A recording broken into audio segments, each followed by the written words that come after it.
La huelga es el arma principal en manos de los trabajadores para imponer sus demandas, puesto que el propósito de la organización laboral está en igualar la capacidad de negociación entre los empresarios y los empleados. La única forma de contrarrestar la negativa de pagar equitativamente está en una negativa concertada de trabajar. La huelga es una cesación organizada de trabajo por un número determinado de trabajadores. ¿Para qué? Para obtener la aceptación por parte del empresario de las demandas de estos. En sentido estricto, la huelga es de trabajadores solamente y no de estudiantes o de presos o de otros grupos no asalariados. La huelga es el abandono del trabajo por un número suficiente de trabajadores para paralizar el negocio. Es un movimiento organizado, de modo que el abandono del trabajo, inclusive por un gran número de trabajadores simultáneamente, pero sin organización, no es una huelga. A menos que la falta de organización solo sea simulada. El propósito de la huelga no está en buscar trabajo en alguna otra parte, sino en volver a ocupar los mismos puestos, pero en mejores condiciones. Por consiguiente, el movimiento masivo de trabajadores de un empresario a otro que paga más no constituye una huelga contra el primero. ¿Suelen estar, nos preguntamos, moralmente justificadas las huelgas? Para responder a esta pregunta, necesitamos distinguir tres clases principales de huelgas. ¿Sí? La huelga directa. Esta es por trabajadores que sufren realmente de la misma injusticia industrial. ¿Sí? La huelga de solidaridad, por parte de aquellos que no padecen injusticia alguna, ellos mismos, ¿sí?, pero actúan en apoyo de aquellos que sí tienen motivo de queja. La huelga general, por todos los trabajadores de la comunidad en apoyo de alguna demanda, principalmente de carácter político. La fórmula básica y original de huelga es la huelga directa. Todo trabajador tiene el derecho de dejar su trabajo siempre que haya cumplido su contrato. Exactamente del mismo modo que el empresario que ha cumplido su contrato no necesita volver a contratarlo. Pero la cesación organizada de trabajo, especialmente en una industria grande y esencial, deja de ser un asunto privado y asume un significado social, y así produce graves daños al empresario mediante la pérdida de beneficios, a los trabajadores mediante la pérdida de los salarios necesitados para su subsistencia, a los consumidores mediante la falta de los bienes y de servicios, y al público mediante un trastorno general de la economía. Por el hecho de producir estos males previstos que afectan no solo a las personas interesadas en la huelga, sino que afectan a la comunidad en su conjunto, la huelga directa implica, entre otros principios, el de doble efecto. Es perfectamente posible y ocurre con frecuencia que las 4 condiciones resulten satisfechas. En cuanto a este principio, número 1, la huelga directa no es mala en sí misma. Contiene 4 elementos, ninguno de los cuales es esencialmente malo. La cesación del trabajo no es mala en sí misma, ya que en otra forma nadie podría dejarlo jamás. La organización no es esencialmente mala. Si cada uno puede dejar el trabajo separadamente, todos pueden hacerlo también juntos y para su beneficio común.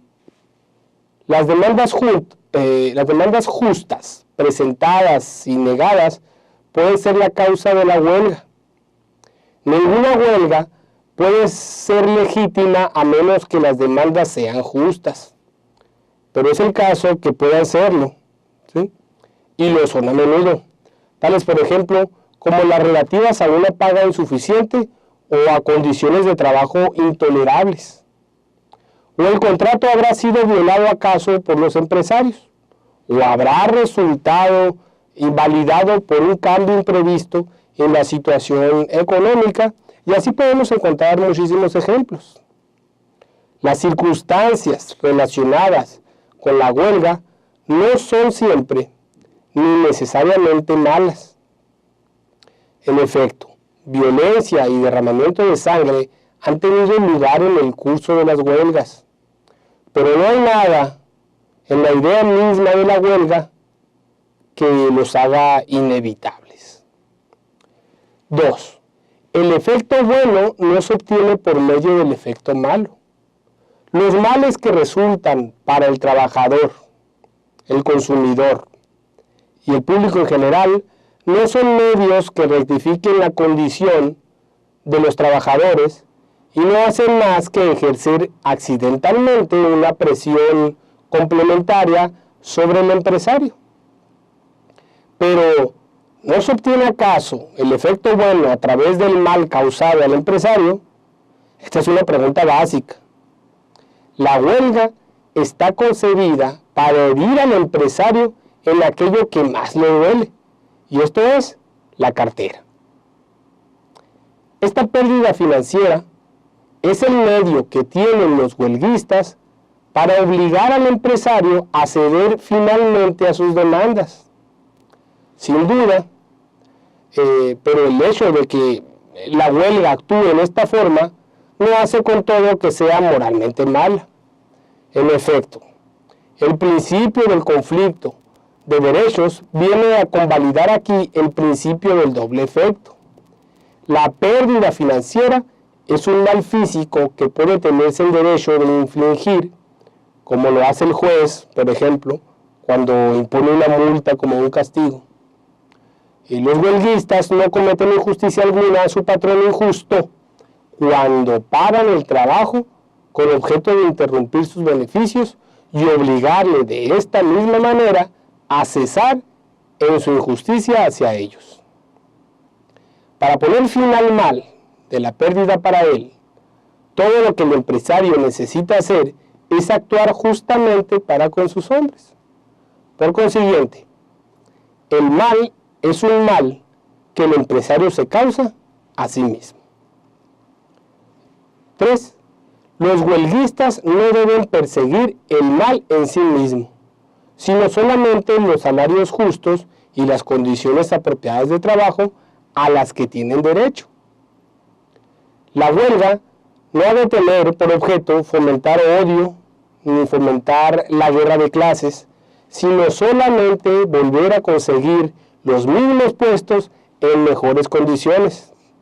El odio personal es moralmente malo para los individuos que se complacen en él, pero no invalida en este caso en sí mismo una causa por lo demás justa. Y 4, ha de haber una proporción suficientemente entre los efectos buenos y malos.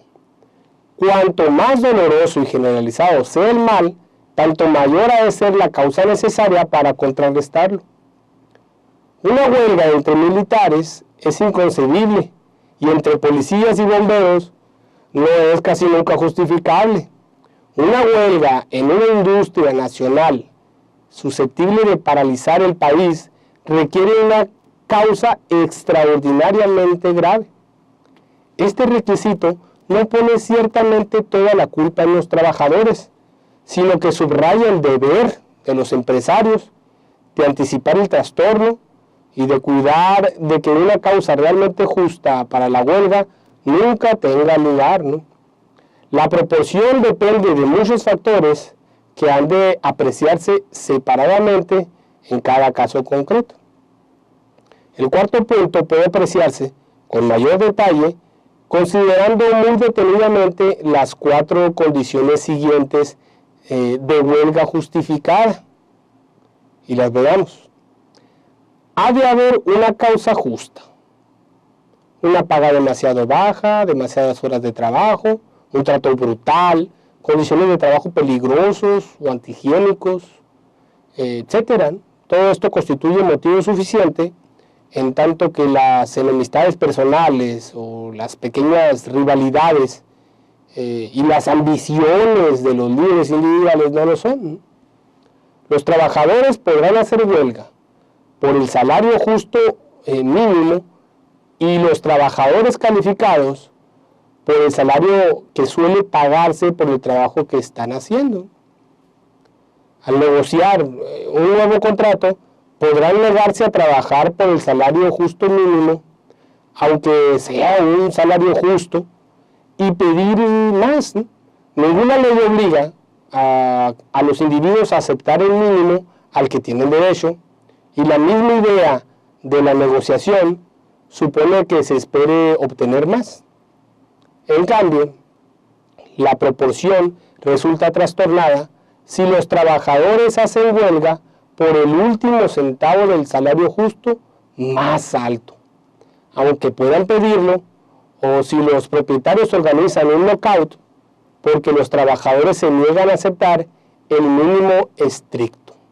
Aferrarse inexorablemente a un extremo o a otro, o a menos que esté en juego un principio importante, constituye en realidad una negativa de negociar, y ningún lado tiene el derecho de mostrarse obstinado a expensas del público. Número 2. Debería haber una autorización apropiada. La decisión de hacer huelga debería de provenir de los hombres mismos por medio de una votación libre y sin intimidación. Los trabajadores organizados han de contar con el respaldo de su sindicato.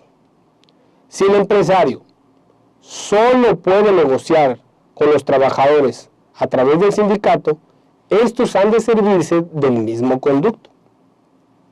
De aquí que las huelgas no autorizadas sean ilegales, a menos que las circunstancias sean tan excepcionales que los sindicatos hayan dejado realmente de representar a los trabajadores y estos sean repudiados por ellos. Estaría fuera de proporción autorizar una huelga que no contara con una esperanza de éxito siquiera parcial. Número 3. La huelga ha de constituir el recurso último. Ha de agotarse previamente todo otro medio menos penoso. No hay necesidad alguna de probar medidas manifiestamente inocuas, pero cada parte está obligada moralmente a explorar todos los conductos que ofrecen una esperanza razonable. Este requisito es tanto más importante en huelgas que amenazan con paralizar la comunidad, en cuyo caso el Estado, en cuanto protector del bien común, podrá tener eventualmente el deber de intervenir. El arbitraje, la mediación, los periodos de enfriamiento, las comisiones de investigación podrán ser desagradables para ambas partes, pero sí se han de utilizar si presentan alguna probabilidad razonable de éxito. Y 4. Solo pueden utilizarse medios legales. Estos son 2, a saber, la cesación del trabajo y la persuasión de otros trabajadores para que mantengan suspendido el trabajo hasta tanto que las demandas sean satisfechas. Los huelguistas no tienen derecho alguno de ofender al empresario en su persona o en su propiedad.